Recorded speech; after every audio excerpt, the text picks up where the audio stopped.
Jacob, thank you so much for coming and talking to us about a very important topic close to my heart, because I try to go and do a little bit of something on the computer and I end up spending hours on the phone trying to figure out how to troubleshoot, and I hear all kinds of stories. Now, you are a professional, and you also help educational institutions, you help teachers.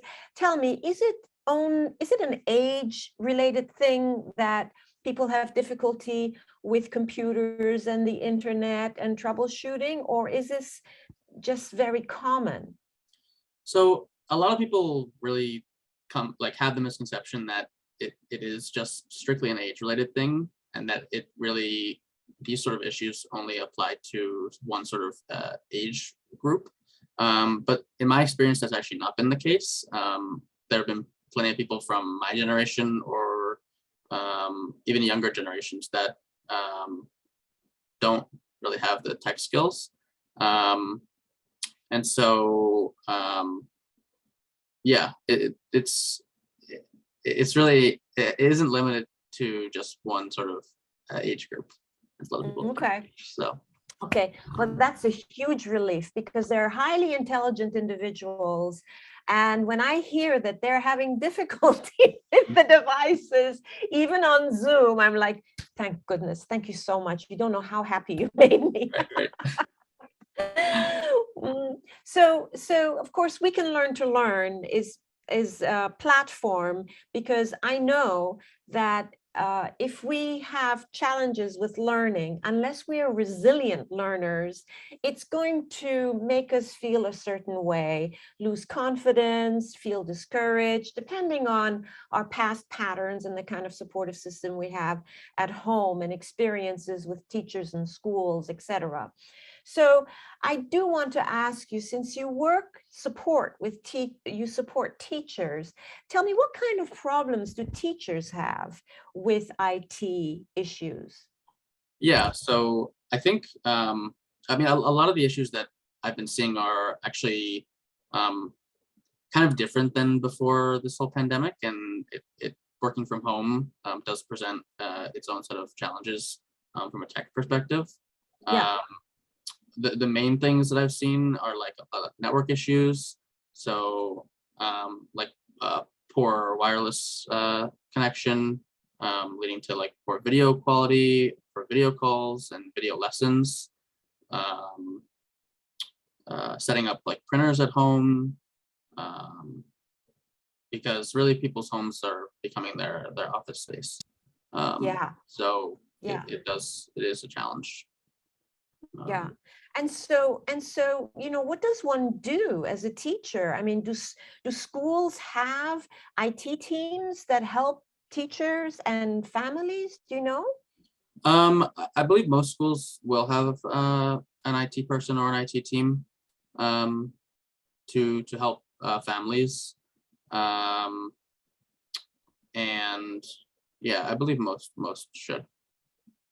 Okay. And so if you get a tablet or some kind of a device from the school, Mhm. is there something you need to check to make sure that it's really a good device? Because I've heard that some schools give out devices that are not in good repair. Yeah, I would say if you think that something's wrong with the device, one way, if you're hearing like noises, strange sounds, typically that can be like a hard drive issue. If the computer is running really slowly or struggling to open certain programs, I would recommend that people consult their school's IT department. Okay. All right. So another issue is, so I'm an integrative learning specialist. I work over Zoom. And in order to engage my students, I like to give them the remote control. They ask me for it, not over the computer, but I basically give it to them and say, okay, here's my remote control. And they really look forward to it. But depending on whether they're on a laptop or an I guess it's called an iOS device, which is a mobile device, correct? Which is a tablet, an iPhone, or an iPad. They can't necessarily move the prompt for some of the games that I play with them, for example. That's Is that correct. right? That's correct. So Android and Apple, which are called iOS mobile devices, cannot request or give remote control. So I do give it though. I do. Oh, give you it, do and give it to them?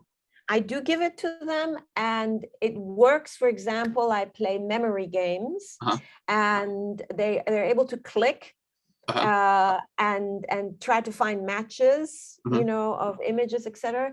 But for example, if they have to drag something over, oftentimes they can't. And I haven't been able to figure out the pattern of why is it that on some devices they can do it and on other devices they can't do it. So is it on laptops that you can do it, but not on laptops? You certainly should be able to. Some of the touchscreen gestures may not work properly over the remote control, especially on like a mobile device, which is what you may be experiencing with that type of issue. But generally, laptops should work. Okay, and so how I know this is a generic question in terms of troubleshooting. I've tried to go online and Google what's wrong with my computer, and the information is either insufficient or outdated or totally overwhelming. And I have to read through all those answers by different people, and then I try to do it on my own computer and it doesn't work. What do you suggest people do? Should they be taking classes, or what do you think they should do? Or should they just, you know, ask the schools, go back to their schools and ask the schools for support? What do you think they should do? Because I don't want people to suffer. Yeah, I would say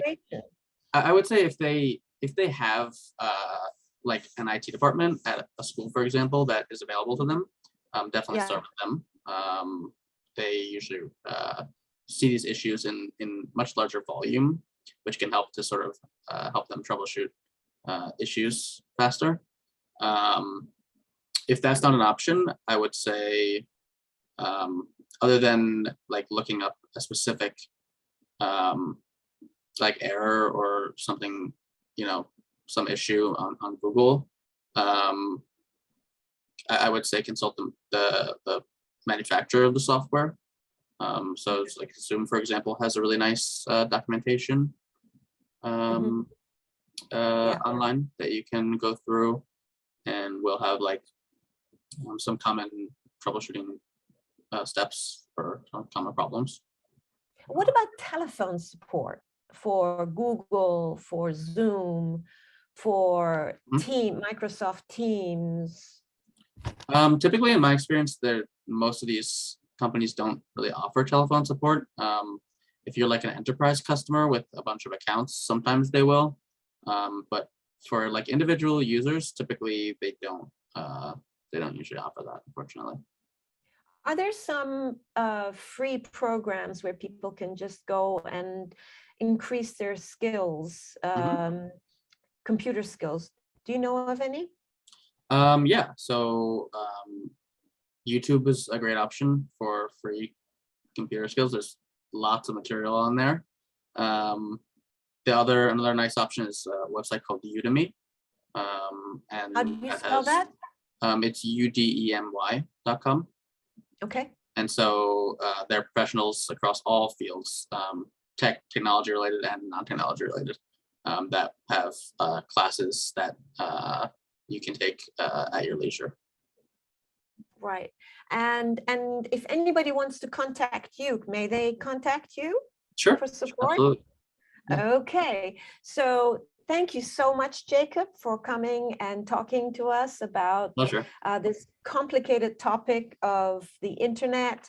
And if anybody wants to get in touch with me or with Jacob, please find our contact information in the paragraph below, and we'll see you in the next vlog. Take care. Bye-bye.